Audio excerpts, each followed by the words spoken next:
mentioned, it'll be the exact same trio of batters who came to the plate in the ninth inning. Mendez, who grounded out to open up the frame with just one pitch, grounded out to the shortstop. He leads off now here in the bottom of the 11th in a 3-3 game. Pitch on the way home will be an eye-popping strike at 89 miles an hour. That one had Jeff Barnum's glove behind home plate popping with the fastball coming in. Mendez now in an 0-1 count. 0-1 pitch, swung on and missed. Mendez tried to hit it out of the park and send everyone home happy. Instead, whiffed on the 78-mile-an-hour offering. And now ball's behind 0-2. Well, Mendez did have a home run against Fargo on Sunday, but power just isn't his game.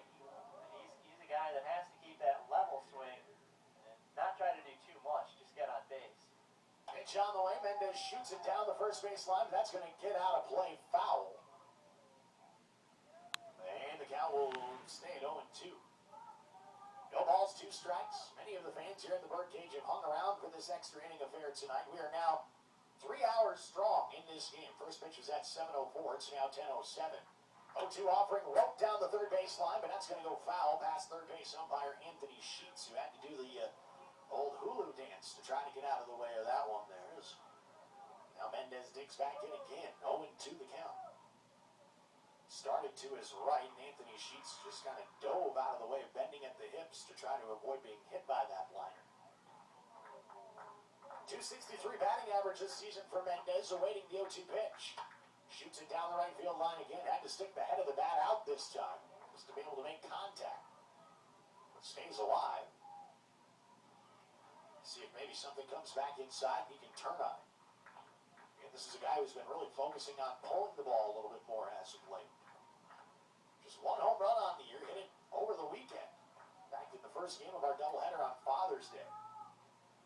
Here's the pitch home. Bouncing ball in the dirt. Gets away from Farnham up the first base line, but no matter, nobody's on.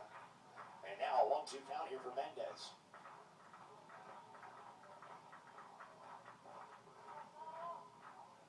Brooks, who's already pitched 1 inning, allowed a hit so far today, is in for his 2nd inning of work. He is the 4th relief pitcher used by Amarillo since the 7th inning. Right-hander Brooks takes a long look in, now comes set from the belt. Working from the stretch with nobody on. Here's the 1-2 pitch, grounded back up the middle. The shortstop follows it and it goes into center. Mendez is aboard, and now the second baseman slips. Mendez thought about going to second base, but Broad, more than anything, was just trying to convince Mendez to try for a second. It was a smart decision to stay at first. They're going to rule it an E6, the first error of the game. And Mendez now represents the winning run. Standing at first base as Chris Duffy comes to the plate, 1 for 4 on the day. Duffy got the 1-out single in the 9th, and later scored on the Kevin Dultz 2-out RBI triple. He has a chance to play hero now if he can hit one deep into the night sky and send everyone home happy, but more importantly, he's just trying to move Carlos Mendez around the bases and get him into scoring position. Don't think they're going to ask the team leader in doubles, second on the team in home runs, and among the team leaders in RBI to lay down a bunt, but you never know. Brooks delivers, and they will ask Duffy to swing away, but he holds off on the swing, and the count moves to 1-0.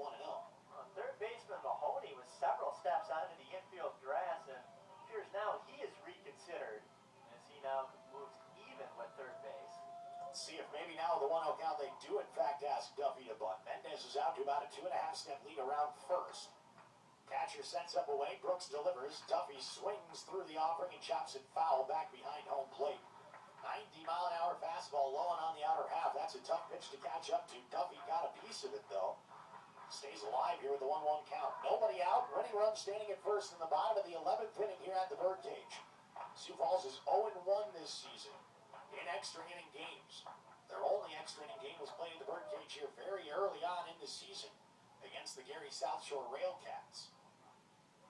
Duffy batting from the left side, now the runner at first. Here's the pitch. Breaking ball never really broke. Stays high and outside. And the count moves to 2-1.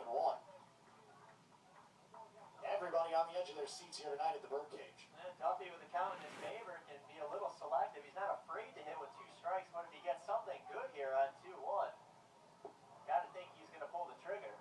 Brooks checks over his left shoulder to first. Now stares down the pipe. He'll go home. Fastball outside and high at 90 miles an hour, and it's now 3-1. Sam Lind waiting on deck. Chris Duffy at the plate. Again, second and third are open. A leadoff at bat from Carlos Mendez. It was a bouncing ball to short, resulting in the first error of the game. E6. Mendez now out to a 3-step lead at first. 3-1 pitch coming home. Swing and a miss. A challenge fastball at 89 miles an hour. Duffy swung right over the top of it. Now in a full count at 3-2. That might be the best pitch that Chris Duffy has seen the entire series, and he gave it a rip. Just couldn't quite make contact. Taps his bat on home plate and will await the offering now from Brooks, who stares in again. The right-hander has it. 3-2 pitch on the way. Swung on and missed. A 90-mile-an-hour fastball, and Duffy will strike out for the first out of the inning. One down, and now here comes Sam Lind, 0 for 4 today with 3 groundouts to the second baseman. Lind will dig in from the left side. Gets his signs from his third base coach, and Mendez will take his lead again from first base after Farnham has a quick visit to the pitcher's mound. Double play intact here at the moment with the runner at first. 1 out.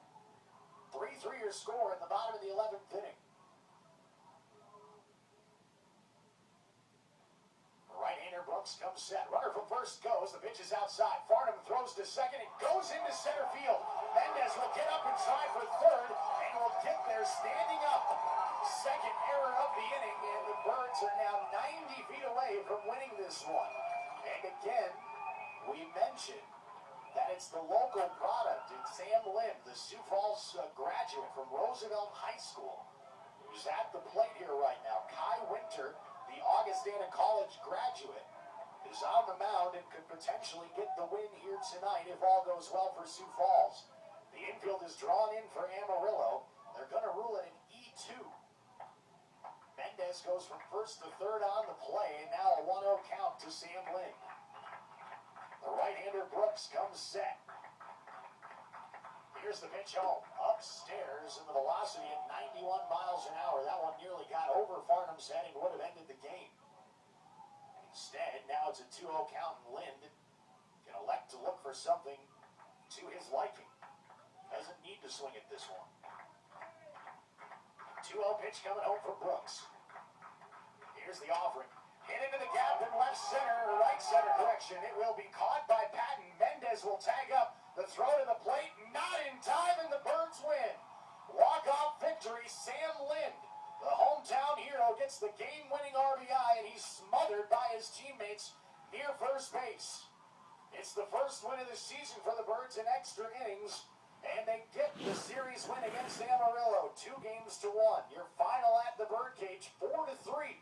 We'll take a timeout, come back with our post-game show. We'll see if Aaron